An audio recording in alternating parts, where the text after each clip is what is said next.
guys, welcome back to the journey of my YouTube channel and welcome to my second ever rearranging my bookshelf video. I did one a while ago and it was really fun, and I'm still happy with the arrangement of my books for the most part, but I just got back from the Realmmakers Writers Conference, which I made another video about that I will link to.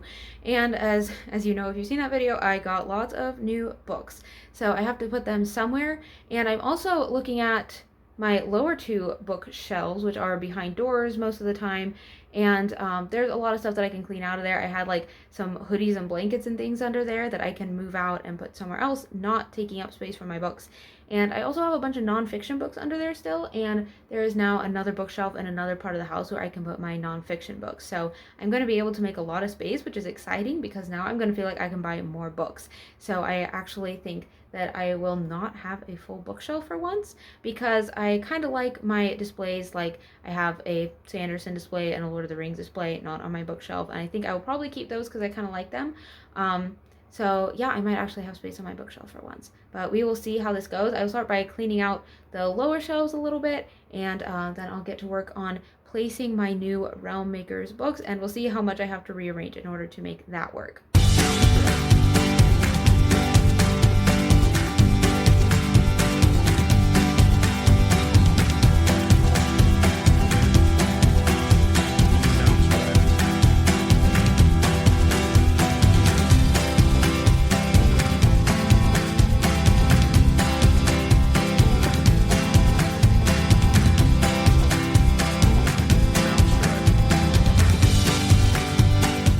I've just been working on these lower two shelves so far, and they were chaos. Like, I didn't realize how much stuff was under there. There's just been some like weird stuff under there. There was actually a cobweb under there. Like, I feel like I owe my books an apology. I didn't clean this out when I made my earlier rearranging my bookshelves video, so like it was a mess under there. So it feels very good to be like cleaning it out and realizing how much space I actually have.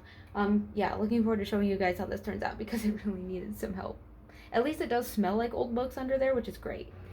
Okay, I'm gonna start working things into these top three shelves now that I've gotten some work done on the bottom two. Hopefully I won't have to have quite so many books stacked on top of other books on these upper shelves now, but if I do, that's okay.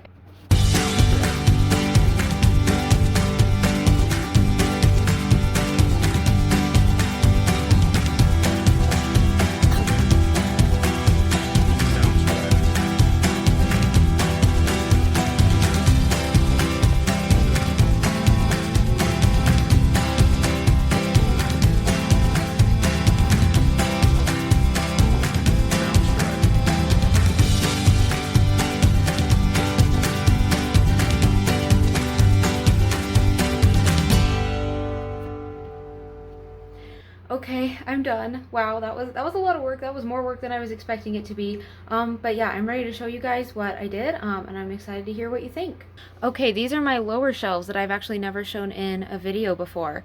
And there are a bunch of books down here that weren't before, and some books that were down here before have moved up. So just a quick tour, and I was kind of haphazardly organizing these. They are organized, but I might go through and refine a little bit later. But the basic idea is that up here I have classic slash kind of old books that I didn't feel the need to have up on my higher shelves. Down here behind the doors, it does tend to be like either books that weren't my favorite or books that aren't as pretty, but sometimes it's just a book that I didn't feel the need to like have on the upper shelf right now. So so I did keep a few nonfiction books over here. I have some writing reference books that, like, when I write in here, I might just kind of want to grab them and look at them. And then also just a few nonfiction books that I just wanted to have here because I like them. And then the one with no spine is Heidi. That's why I didn't put it up top, because it has no spine. It really doesn't look that great. I also have some notebooks down here that I grab a lot. So yeah, some classics vaguely in order of when they were published, but I did not stop to check all of these, so I'm sure some of them are like not in the right order at all. That's just the box for the Narnia books. That's not the actual books. You'll see them in a minute.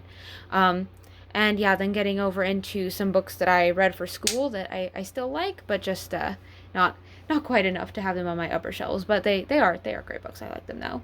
And then down here is fantasy and sci-fi books that I was okay with having behind the doors for now. And these are also vaguely in publishing order, with fantasy starting over here and getting newer as we go in this direction, and then one random historical fiction.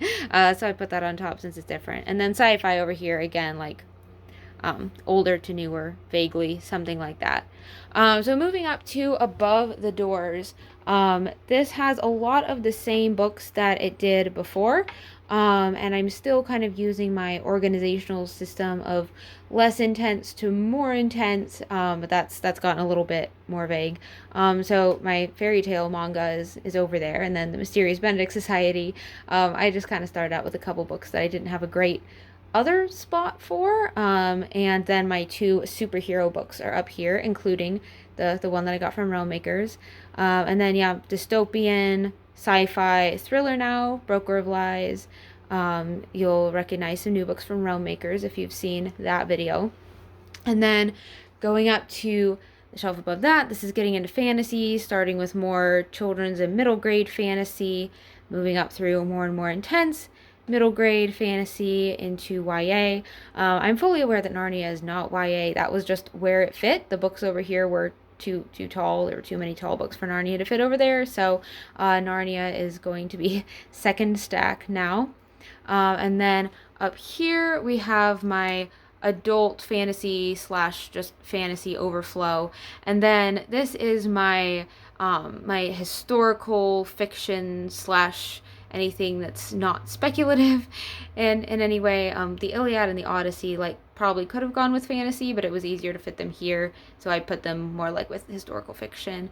And then historical fiction is based off of when the events of the book happen, so starting with the Bronze Bow back in the 1st century, and then all the way up through Charlotte's Web in the middle of the 20th century, and then a few more books up here. They are the same as they were previously. I didn't move those books.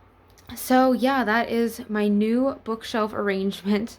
Let me know what you think of that and how you think it compares to my former one. Thank you guys for watching. Let me know if you've done anything fun with your bookshelf recently, and I will see you in the next video. Thanks for journeying with me. Bye!